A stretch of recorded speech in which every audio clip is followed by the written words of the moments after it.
I've recently played through the Breath of Fire series again, and upon finishing the 5th entry, I found myself longing for more. I'm often content once I've completed a game, and I find sequel begging undermines the overall experience, but I couldn't stop thinking about what the series would have become had it not died such a tragic death. In a bout of desperation, I decided to bite the bullet and finally give Breath of Fire 6 a try. You heard correctly, Breath of Fire 6, the Japan-only free-to-play mobile title with microtransactions which barely resembles the rest of the series.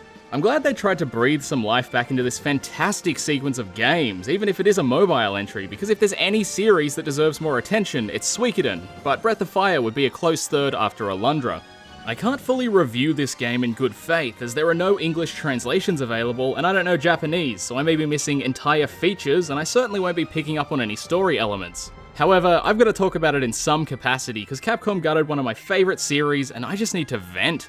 So when I loaded up Breath of Fire 6, I had no idea what to expect. The only thing I'd seen about the game was that it was a mobile title, and that you didn't play as Ryu, but as your own custom character, who's like his cousin, or some gay shit. I like the idea of character customization in worlds with a diverse set of species, and it's one of the things I enjoy in games like Dragon Ball Xenoverse and Final Fantasy XIV. If there are a bunch of races within a series, and a game in that series somehow ends up with a character creation system, you better believe I want to create DeviantArt tier Shadow the Hedgehog-esque monstrosities loosely based on canonical characters.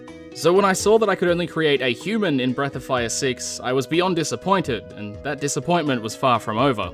The creation system is extremely limited and heavily resembles Gaia Online, but with far less customization options. You can't change the color of your hair, which is ridiculous, as that's typically a feature found in shitty Flash games, but apparently it's too much for the next main entry in the Breath of Fire series. No, that's cool, whatever, Capcom. I get that it's a mobile title, so there can't be anything overly complex about it, but why bother with a character creation system if there's shit all options? Why can't I play as a beautiful cat boy with legs the size of trees and more abs than a human centipede? What I love about Breath of Fires of old is that despite Ryu being a silent protagonist, he has a firmly established and believable place in the world. A trap plenty of games fall into when giving the protagonist an interchangeable presence is that things happen around them and to them, but they rarely feel like a significant part of the narrative. It often seems like an attempt to address the player directly through a vessel, which completely obliterates the fourth wall and means that characters addressing the player don't act like characters should, but more as an exposition delivery device. While I can't give a real assessment of the writing or the dialogue, the cutscenes take place in that shitty visual novel style, which people think's acceptable for some reason. Each character is granted no more than 5 still images to express their total of 2 emotions, and the player character seems like a distant observer, barely present in any of it. I guess this comes down to the inherently flawed MMO formula, where nothing you do makes a significant impact to anything, and when you have a million special snowflakes, they cease being special and simply become snow.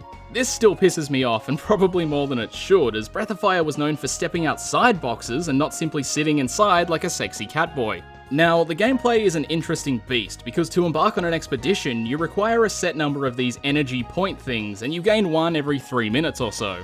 Yep, it's that type of mobile game. Of course, you can buy more through microtransactions, or you can wait your turn, you communist pig. I hate when games try to gate me through ridiculous factors such as mandatory grind walls and intentionally crippling your abilities because of an in-game currency you can spend real money on.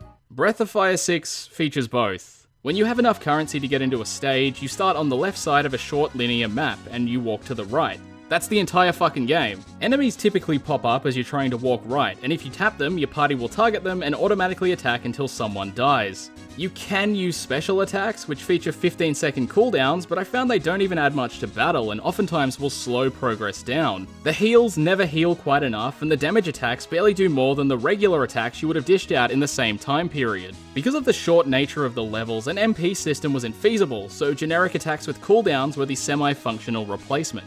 I got a fair way into the game from what I could see, and other than 1 or 2 bosses, every level felt exactly the same and offered no real challenge.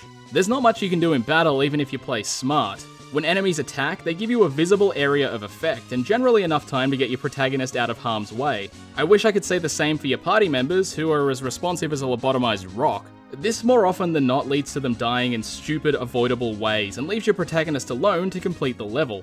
The difference in power between the protagonist and the party is ridiculous as well. Not only do you get more base stats and the ability to equip 1 weapon and 6 support items, but you also have a dragon form which obliterates everything.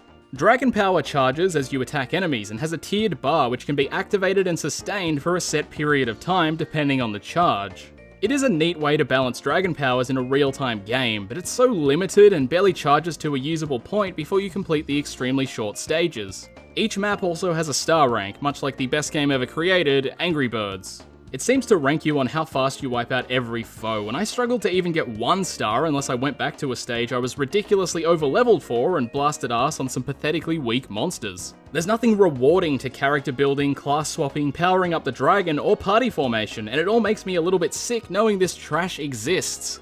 With all this said, Breath of Fire 6 does attempt to keep certain elements consistent, such as a handful of characters and races returning, and giving the player very light city building elements, but it all falls flat. The city building is solely a vanity effort, as all the useful city upgrades are gained by completing story missions. You can place custom items in your own hub world, such as fences, trees, and benches, and these are all gained through crafting or simply by buying them. It's a neat feature, but none of the items have any physicality, and as far as I can tell, were completely void of any interaction. It would have been really neat if you could sit on the bench or kick your toe on the rock, but their sole purpose is for style. Games such as Dark Cloud and White Knight Chronicles have done this significantly better by giving decorative terrain physicality and an important story-related purpose. I would have loved to have seen anything even remotely close to that, but this is Breath of Fire 6. The info girl from Breath of Fire's 4 and Dragon Quarter returns, but she just kind of exists in town, and the tutorials are shoved down your throat elsewhere. She's also gone from lolly to super lolly, and is a little too young to jerk it to as far as my public opinion's concerned. She's not the only returning face, however. When I first saw the Manillo attempt to sell me shit, I got a little bit hard, but the only function he serves is to sell you fishing equipment. If you ever wanted to complain about racism in video games to bolster your own Patreon, there's your fucking target. Of course, the fishing minigames in the previous entries were nothing to write home about, but you could acquire some neat shit with a little bit of persistence, and travelling through the game made it more enjoyable with better equipment and more fishing locations. In this shitfuck of a game, it feels really cheap, and as far as I could see, the only reward for fishing was more fishing shit. That was my experience with Breath of Fire 6, with a lot of swearing and lamenting cut out. It baffles me as to why this was the next numbered title in the series and not simply a spin-off.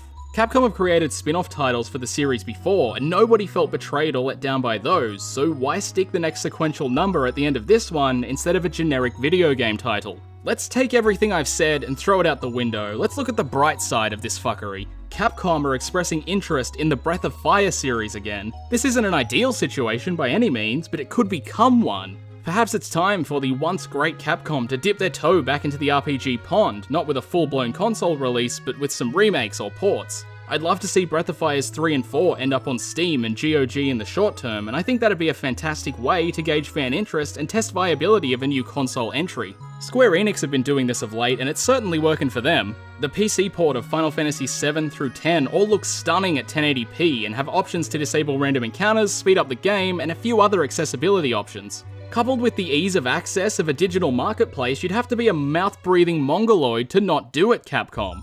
Another decent way to test the waters would be to finish developing Breath of Fire's 4 and Dragon Quarter as though they didn't have to cut content due to time constraints and effectively re-release them with the new content on modern platforms. I get that this one is severely unrealistic, but I'd love to see what these titles would have had to offer had they been completed in their original scope instead of being butchered for release windows. I'm not sure I'd want to see any of the games remade, because the charm of Breath of Fire's 3 and 4 is an enigma, and I don't think you could recapture that magic if you tried. With that said, I might be open to proper remakes of the first two titles. That would certainly be an interesting endeavour, as they have hordes of issues, and a bit of a spit shine wouldn't go astray. I'd also be open to Capcom selling the license off to someone who could do something amazing with it, a company like Atlas, or... It'd be a grave disservice to video games as an art form and as a storytelling medium to leave this series buried in the dirt. It's time to dig up the rotting, maggot-infested corpse and animate it to at least look alive. It's a sad day when new life is breathed into a long-dead series and it ends in tragedy for all involved. It's never too late to use it as a learning opportunity though, and I think it's time for a real Breath of Fire comeback. Don't you?